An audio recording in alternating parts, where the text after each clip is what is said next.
प्यारे बच्चों, आज मैं आपको चैप्टर वैद्युत चालन उसमें हम टॉपिक हमारा है बेटा ओम का नियम का अध्ययन कराऊंगा बेटा।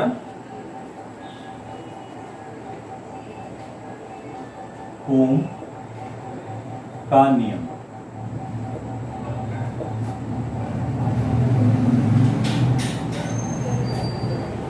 यदि किसी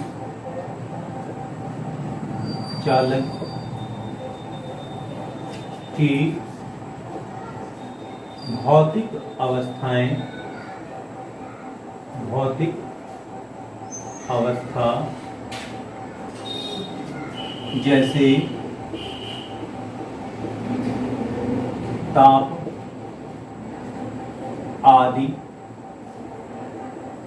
जैसे ताप आदि में कोई परिवर्तन न हो तो चालक के सिरों के बीच आरोपित विभवांतर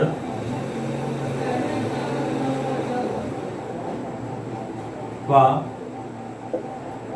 प्रवाहित धारा का अनुपात नियत रहता है। अगर मान ले थोड़ा देख ले बेटा, चालक के सिरों के बीच विभवांतर V है और धारा प्रवाहित धारा I है, तो V/I बराबर होता है एक नियतांक हो जाएगा बेटा। इसको बेटा लिख सकते हैं V/I बराबर हो जाएगा फैक्टर R, जहां R माना समानुपाती नियतांक है या तार का प्रतिरोध है। अब इसके लिए अगर हम इसका ग्राफ खींचे बेटा, वोल्टेज V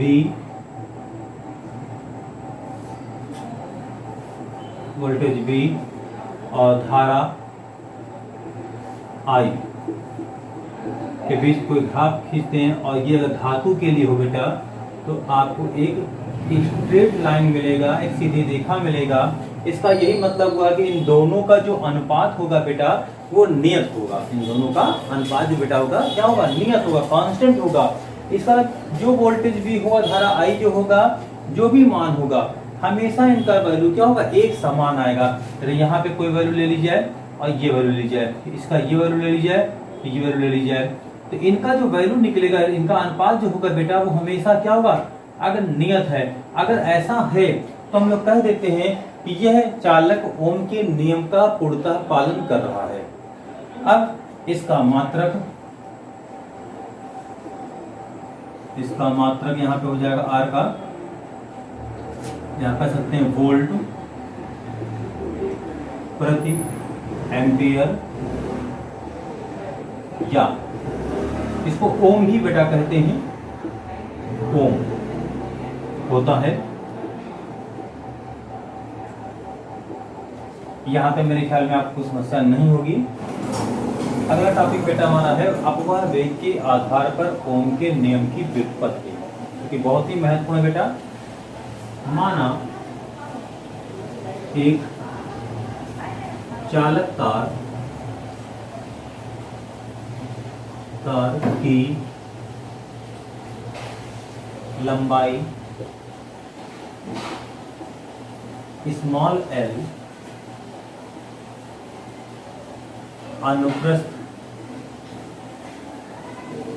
अनुप्रस्थ काट का क्षेत्रफल कैपिटल A व तार के प्रति एकांक आयतन में मुक्त इलेक्ट्रॉनों की संख्या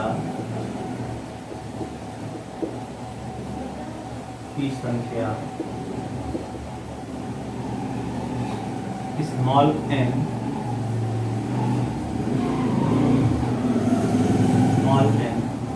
व अनुगमन वेग या अपवाह वेग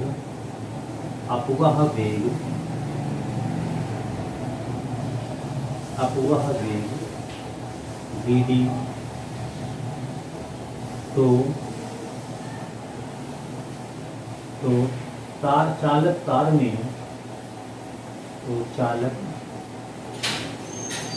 में प्रवाहित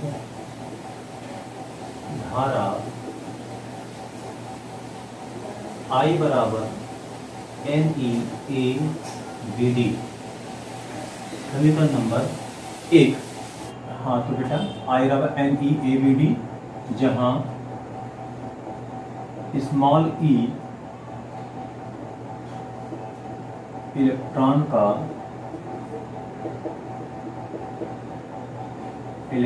का आवेश है बेटा। तो आपको मालूम है यदि चालक तार पर आरोपित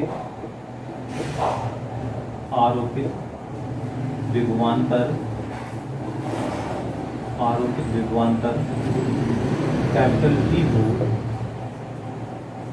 V हो तो वैद्युत क्षेत्र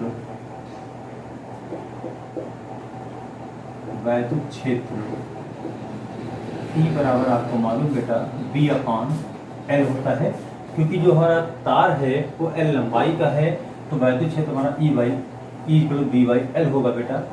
इसमें मेरे ख्याल में आपको कोई समस्या नहीं होगी बेटा। अब आप जानते हैं इलेक्ट्रॉन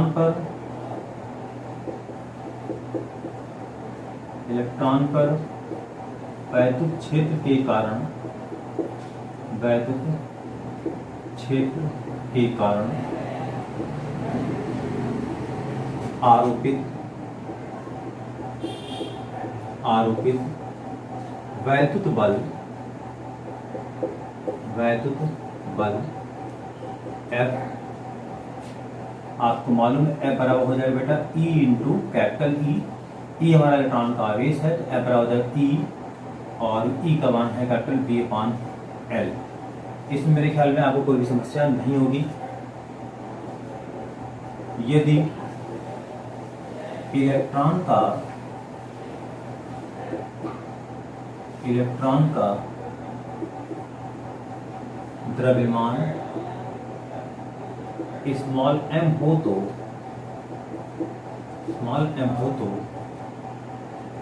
तो उसका त्वरण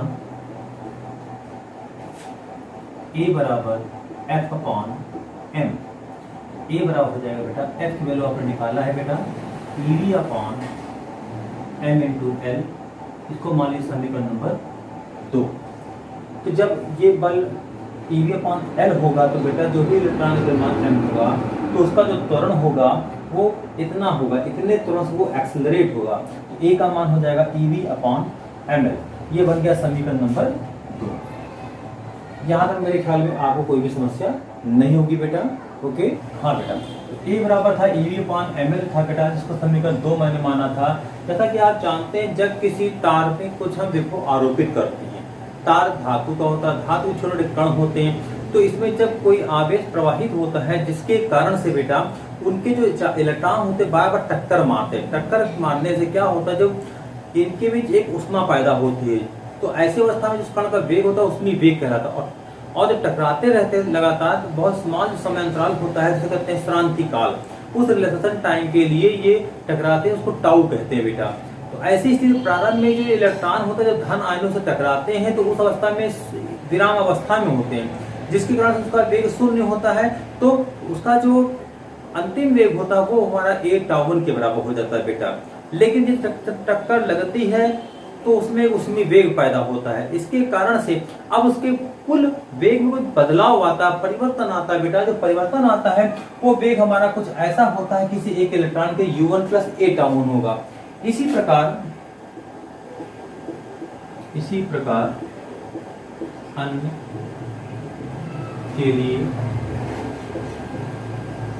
के लिए u2 plus a tau 2,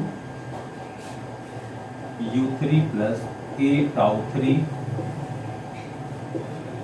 gas un plus a tau है, इतना होगा बेटा। यदि n इलेक्ट्रॉन है उस अवस्था में जो उसका औसत वेग होगा वह उसके अनुगमन वेग के बराबर होगा बेटा। तो ये हो जाएगा u1 plus a tau 1 plus u2 plus a tau 2 plus dash dash dash dash plus un plus a tau n upon, क्योंकि n उसके अंदर मुक्त इलेक्ट्रॉन की संख्या है बेटा, इस कारण से। तो Vd बराबर हो जाएगा बेटा u1 plus u2 plus dash dash dash plus un plus a tau 1 plus tau 2 plus dash dash dash tau n upon n। इसको बेटा आप इस तरह लिख सकते हैं Vd बराबर u1 plus u2 plus plus un upon n plus a tau 1 plus tau 2 plus tau n upon n। तो Vd इक्वल टू हो जाएगा बेटा, ये वैल्यू शून्य हो जाएगी बेटा, और ये हमारा रिलैक्सेशन टाइम या क्रांतिकाल कहलाएगा बेटा। तो Vd बराबर हो गया बेटा A इंटू टाउ। तो ये हो गया समीकरण नंबर 3 बेटा हो जाएगा।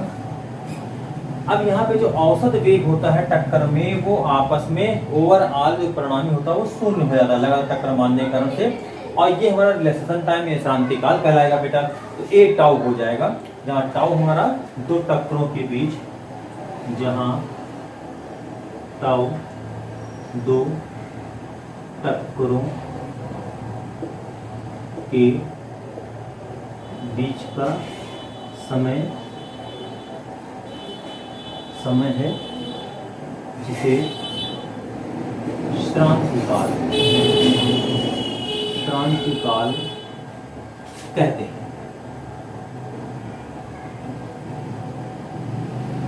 जिसे क्रांतिकाल कहते हैं बेटा। मेरे ख्याल में आपको यहाँ तक समझ में आ गया होगा, कोई समस्या नहीं होगी बेटा। हाँ बेटा, ये समीकरण नंबर 3 है बेटा। अब हम समीकरण 2 से a का मान यहाँ रखेंगे। समीकरण 2 से ये हो जाएगा Vd बराबर हो जाएगा बेटा EV upon ml into tau. Vd का मान समीकरण 1 में रखने पर आपको याद होगा, एक हमने बताया था आपको I बराबर था NEAVD, आपको याद आ गया होगा। तो I बराबर हो जाएगा NEAVD। VD का मान ये हो जाएगा बेटा EV upon ml into tau. तो बेटा इसको ले लिया आइए आप, तो ये हो जाएगा V अपॉन I बराबर हो जाएगा V इधर I इधर आ रहा है, बाकी टर्म इधर आएंगे, तो ml upon n E square a ml n A square a और ये टाउ। इस तरह से देखें हम ध्यान से, n E square a tau, ठीक है। तो बेटा यहाँ पर जो ये है, ये अगर टाउ का मान वेरिएशन टाइम चेंज होता है, टाइम को नियत रखते हैं, तो ये सब नियत हो जाएंगे उस अवस्था में। ध्यान सकते हैं यदि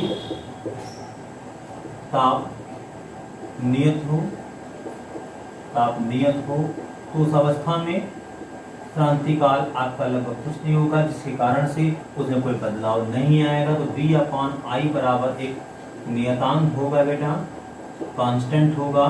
इस नियतांक को बेटा हम लोग कह सकते हैं V/I बराबर R। R हमारा जो समानुपाती नियतांक है बेटा, इसी को हम इसका प्रतिरोध भी कह सकते हैं। यही ओम का नियम है। मेरे ख्याल में आपको यहाँ तो कोई समस्या नहीं होगा। यही हमें सिद्ध करना था बेटा। ये बहुत ही महत्वपूर्ण प्रश्न है बेटा बोर्ड के एंगल से। ओके, धन्यवाद।